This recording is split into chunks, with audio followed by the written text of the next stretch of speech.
Now, this is a normal, what would have been a normal election day. Tanzania is not at war with anyone, but streets in different parts of Tanzania looks like a war zone. Look at what is happening in Tanzania. And this is the nature of elections conducted in so many parts of the continent, especially those that are being run by rogue regimes.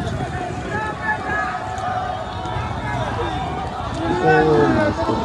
So many events happening concurrently. Similar events are happening in Cameroon. Similar events are happening in some parts of Ivory Coast, and are yet to happen in so many countries that are going to be conducting elections of this kind of nature. This is Tanzania. Resistance, resilience, defiance.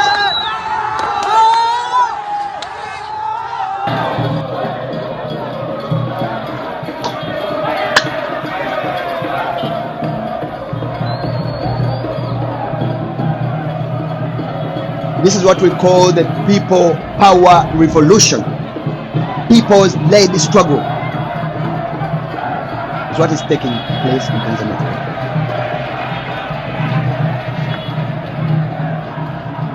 All right, now of recent we've been talking about the military resistance, military revolution in different parts of the continent.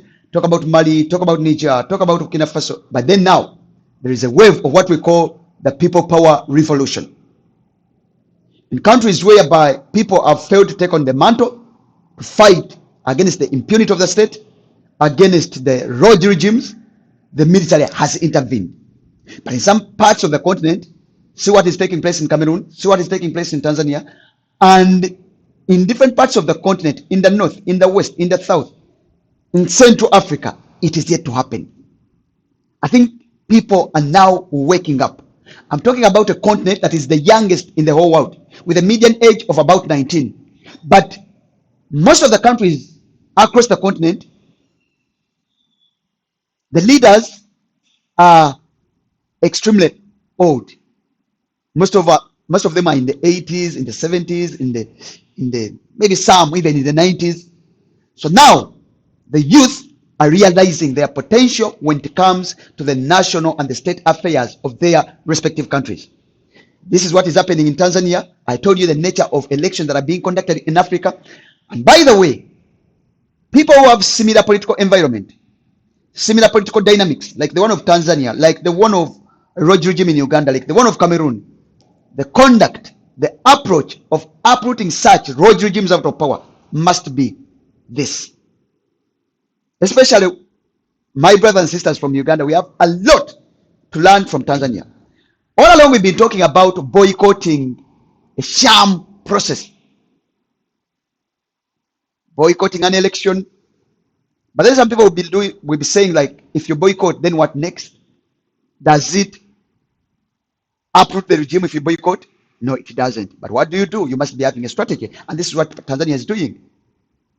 In Ivory Coast, the opposition boycotted the entire fraud, sham, electoral process that was conducted by the regime. And at the end of the day, the incumbent declared himself with over 83% of the total vote. In Tanzania, it is the same thing. After the incumbent blocking the formidable candidates from appearing on the ballot, what the opposition did, the main opposition in Tanzania, they boycotted this particular fraud, sham, electoral process that is useless in nature. And the response of the public is sounding, and it is making a very strong positive statement. Because the moment you boycott, you don't just sit down and watch. Because what is the essence of participating in a particular process whose outcome is already predetermined at the initial stages of such a process? Because dictators across the continent will conduct elections whereby they must declare themselves as the winner at whatever cost. And it is the same thing that is taking place in Tanzania. You get? Because the essence of conducting these periodic regular elections, one, it is to create an impression that these criminals are legitimate democratic leaders. So the moment you participate, you'll be legitimized in such a process. But the moment you decide to boycott, then you must be having an alternative strategy that you're going to embark on to ensure that you pose a threat or even uproot the rogue regime out of power. And it is the same thing that we are witnessing in Tanzania right now. Because in the first place, this woman, Suluhu Hassan Samia, he locked out all the formidable candidates from competing against him. And what she did, from competing against her. And what she did is to front useless, toothless candidates from her own camp to compete against her. This is what you see on your screen. Because on the ballot paper, there were a number of candidates. A number of them. But most of them are from her own camp. So it is Suluhu competing against Suluhu. Extremely a toothless process. So at the end of the day, this is how people from different parts of Tanzania, from Dodoma, from Dar es Salaam, from what is that place? From Zanzibar, have responded to the impunity, to the brutality, but also to the nature of operation of the rogue regime in Tanzania. This is how the response has been.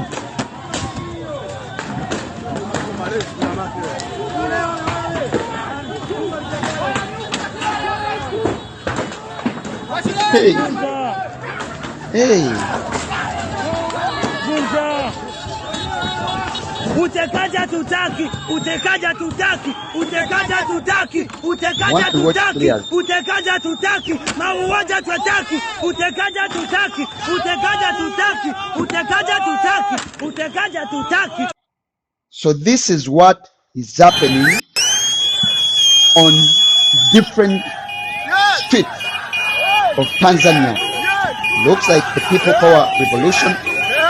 Looks like a war zone. But it's a normal day of election. And this is the only way you can respond to regimes that operate in this kind of nature, especially in Uganda, Cameroon, Tanzania, and different parts of the continent.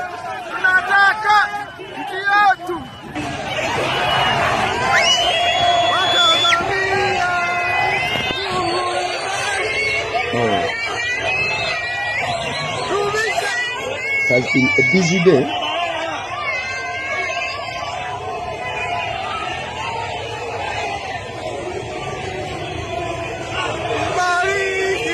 People are extremely waking up to the reality, and this is what we've been preaching. This is what we've been preaching.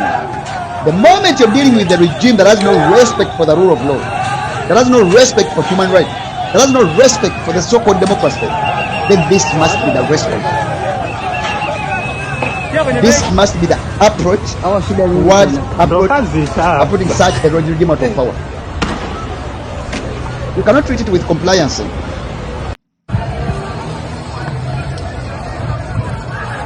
This is what is happening in the capital of Dar es Salaam.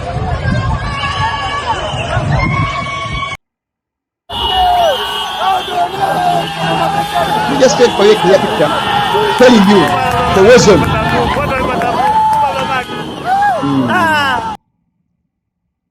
It's a war zone.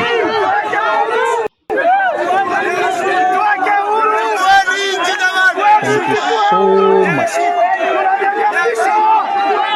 The youth and the people of the great land of Tanzania.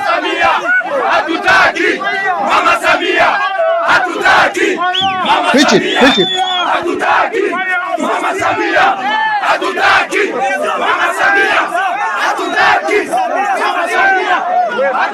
So now, like I said before, at one time Tanzania used to be the epitome of governance in the region of East Africa. And there have been peaceful transition of power from Nyerere, Mkapa, then Kikwete, then Magufuli. But again, because Museveni as an individual has compromised most of the leaders within the region, they have also started applying the script that Museveni has been using for the last 40 years. You see the same thing happening in Kenya. The same thing is happening now in Tanzania. So the Museveni portrix or his modus operandi has been spreading across the region. And I think most of the leaders now within the region of East Africa are reading the same playbook that Museveni keeps on applying in Uganda. And for the people of Tanzania, all along they have been known to be people who are well composed, people who seem to be compliant, people who seem to be non-violent, people who seem to be peaceful in nature. But again, because they have been pressed to the wall and they have no option, now they are standing up, fight against the impunity of the state, but also defend their will. In the first place, I told you, the entire process was boycotted by the opposition. But they did not only boycott, they had to mobilize the masses and they sabotage this useless, this toothless, stupid elections. And it is the same nature of elections that we are conducting in Uganda. But we are participating, and I don't know how the response is going to be. So we can continue and observe the situation. This is what I'm telling you. You do not only stop at boycotting, but you also sabotage. These are ballot boxes, materials that were supposed to be used for the process of electing the president at the presidential level. But see what they are doing to it. So I told you, you don't only stop at boycotting, but you also sabotage. Because I told you, what is the essence of participating in such a useless process? At the end of the day, you waste resources in terms of money, in terms of time, and they are also victims at the end of the day. People have lost their lives. So why would you conduct a process whereby its outcome is already known? So at the end of the day, it becomes ceremonial in nature. It has no content at all. Kama unaweza kutazama kupitia mtawala radio kupitia page. I'm telling you, this revolution is spreading across the continent. In the recent days, we've been having one that is military in nature, especially where military men are taking over power, and I would support it 100%. Other than having useless civilian, people call themselves civilian leaders, dressed in suits, in actual sense, they operate as dictators and typical juntas. Telling you, this is a war zone now.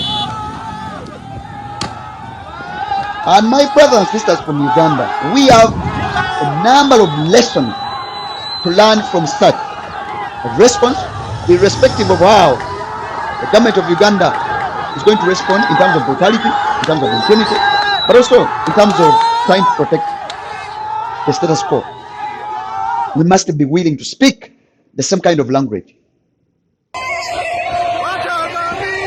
Not even next year, not even next week, not even next month, but now. Telling you.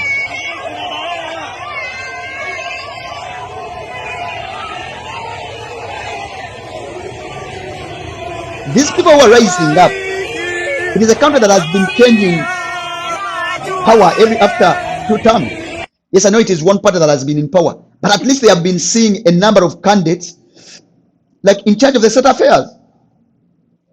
From the Mukapa, Chikwete, Magufuli, now this one who is turning into a typical notorious dictator. And throughout all those reigns, we've been having a single president in Uganda. That is none other than dictator Kaguta Museveni. And we are still treating him with compliance. That must be madness. Typical madness. So I've been telling you the approach that we must embark on if you are to uproot the useless, brutal regime in Uganda must be this kind of approach. Or if not, we must intervene militarily. We still have a long way to go.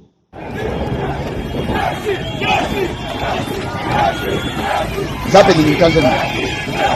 And it is just the beginning, because these protests, they are keeping on picking in the momentum every after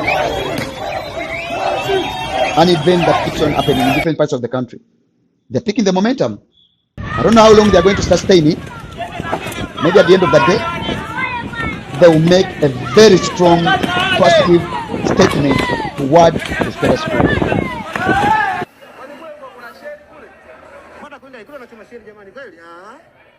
Tanzania. They started as a peaceful protest. They started as non-violent, but again, because of the brutal response of the state, then they ended up turning into violent, but also chaotic in nature. And now they are at the stage of riots. But I'm telling you, people are leading their own revolution.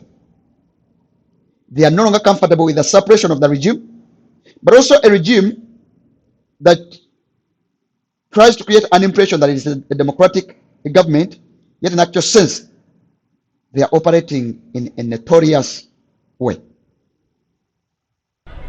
Kama unavyoiona, hii ni hadi ya magari ya Mwigulu Mchemba ya Esther.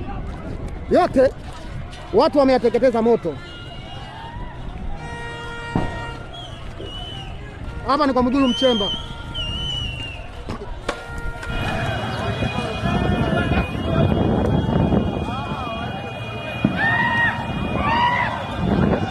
The streets of Tanzania told you same events have been happening in Dodoma, they have been happening in Dar es Salaam, they have been happening in Zanzibar, and now I think they are also happening at different border points.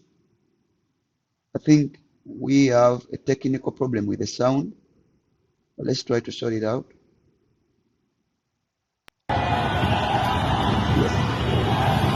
I told you it started in a this is how it started. And then along the way, because the state has been using the state machinery, especially the military and police, try and prevent them from escalating. The response was brutal in nature. So at the end of the day, the more the state responded in a brutal way, trying to suppress their voices, to turn into violent protest.